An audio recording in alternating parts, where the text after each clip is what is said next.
Friends, I'm going to talk about China. Today is very special day for them. Communist Party of China was formed today 100 years before. They have struggled quite a lot till today. They liberated their country in 1950, went through various revolution internally also after that, or changes, violent changes like cultural revolution, various forms of reforms, and today. We'll just see what happened today. Today, their president, Jinping Xi, declared it a historical day and a historical achievement. The achievement talks about what they call it Xiao Kang. That means moderately prosperous society, which they have been struggling to achieve, and as they claim, it is their 2500 years old vision. So was the vision of CPC 100 years before, and so was 40 years back when Deng Xiaoping, after taking over from Mao Zedong, had declared this particular word and his vision while discussing with his counterpart, the Prime Minister of Japan. Well, naturally you can imagine there was a huge celebration in Tiananmen Square and massive preparation for that. What Chinese do, as I'm very fond of saying, they do in a large scale, in a huge scale. And they declare it as unparalleled progress as far as the world is concerned, the human society is concerned. They of course did not talk the gains that USSR had before Second World War and after the Second World War till a decade, where their economic progress surpassed each and everything that was known and even imagined.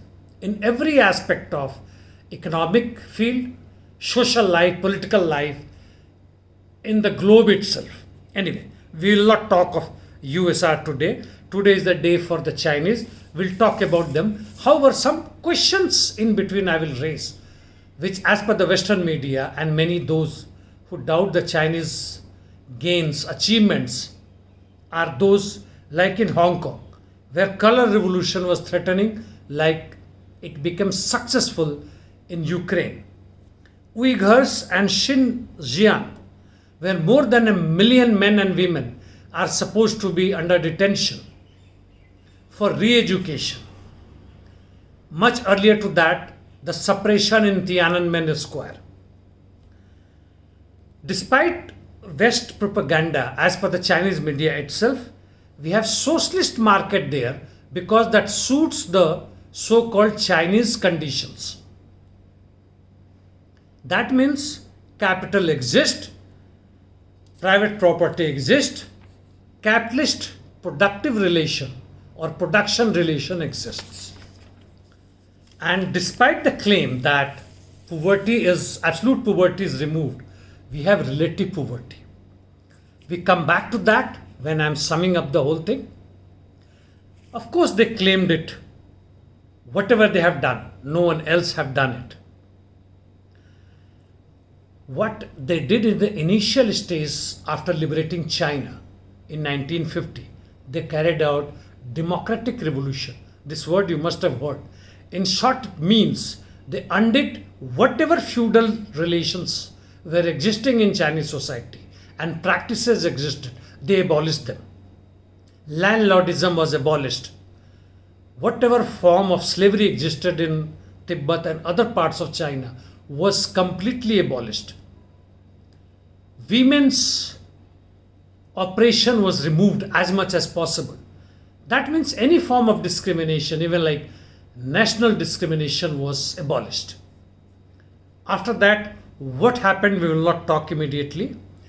Now, what CPC claims, who contributed for this, how they achieved this, Naturally, they say it people, central governance, excellent policy of CPC and its execution, common men, the economists, the scientists, and everything, whatever they have. They didn't talk about the Chinese capitalist class, which have created one of the worst inequality in the world. They didn't talk about it. Anyway, their goal which they set up in 2012 was to double up their GDP what they had in 2010. Now it is 2020. They have surpassed that goal. If we talk about nominal GDP, which what we talk about GDP generally is nominal GDP, which was approximately 40 trillion yuan in 2010. Now they have crossed it 105 trillion yuan, approximately 15 to 16 trillion US dollar. Number 2 in the world only after the USA. If we talk about the PPP, that is purchasing power parity, in short it means you compare the economy of two countries and well-being of the people, and that they have become number 1. They have left USA behind despite the inequality they have. Their per capita income has grown massively both in urban as well as rural China. So as per them, before 1978 poverty existed, and till now part of their goal which they achieved, more than 770 million Chinese were out of poverty line. The poverty elimination was to that gigantic level. One more important data before we come to other points and conclude my talk is expenditure on the food. It's very important for any country. And as they say, in 1978, 58% of their income, that means if I earn 100 rupees or 100 yuan or $100, I spend 58 only for purchasing food. You can imagine whatever is left with me. And for my clothes, for my housing, for other things, whatever, for my entertainment, education, health services.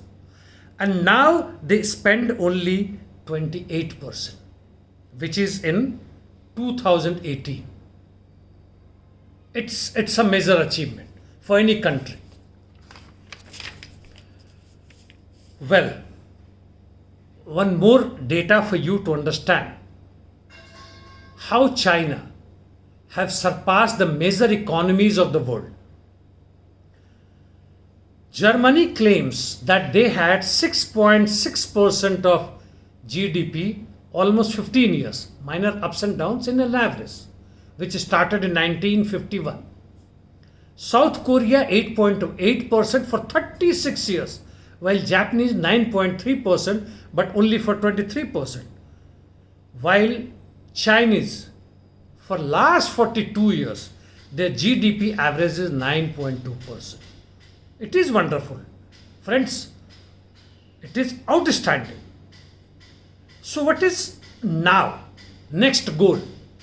Chinese claim that whatever they have achieved and now whatever they're going to achieve is part of socialism. Socialism with Chinese characteristics. That means capitalism exists. I talked about removal of absolute poverty of the entire Chinese society. Relative poverty means the difference between the poorest man and the richest man, which is gigantic in China. And it is because capitalism exists. They are not talking about that. Maybe later on they will do. So, the next goal, immediate goal is next 5-year plan, that is till 25, and a long-term objective that will continue till 2035, and they even have till 2050. They really plan. Look at their foreign policy, which I have talked earlier. They do not change with the change of a government. They continue. Once they plan something, they plan based on the realities and continue it as long as that plan is not exhausted, not fulfilled. So their plan is to make their country of high income society and a modern socialist power. What they haven't declared is they plan to become number one in the world. It's their wish. Now, friends, to sum up whatever I have said you, one thing we must understand that laws cannot be changed, be it law of electricity, be it economic laws, same way be it the law of capitalism, they cannot be even moderated.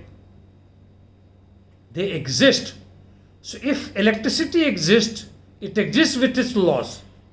Capitalism exists, it exists with its laws. Few of those who uphold Chinese socialism claim that China is investing its finance capital world over to plunder the other capitalist imperialist powers and make its own people live happily like a socialist country would. After all, if Chinese Communist Party is able to plunder, in fact, it is moving forward. It is leaving American imperialism behind now. Very soon it will leave behind. Where is from American imperialism making money? From the American working class of the European Union and the world. What an equation, friends. Think about it. Well, Chinese have done wonderful job. They have really grown up massively, economically, socially, politically, nationally, internationally, even spiritually, if I say so. Think about it. And is moving forward. You can imagine the threat that American imperialism is and its allies getting. Their declaration in G7, their threat is from the Chinese. And they say whatever is happening in their Uyghur and all that they are creating products and services because of cheap labor under the detention. They're not talking about India, where millions and millions of workers are working on not even $50 per day. So is in Africa. How about our products, comrades, friends? The threat is Chinese capital, the might that is rising globally. Irrespective of whatever they do, the China will become number one, and more than 100-year hegemony of US economy and US military power with its allies is crumbling.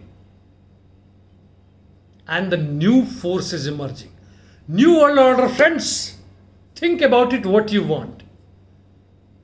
You want to remain silent spectators, or you really want to be part of the change that is taking place and try and make it move in the direction which is possible. Otherwise, forget about the whole thing. Thank you, friends.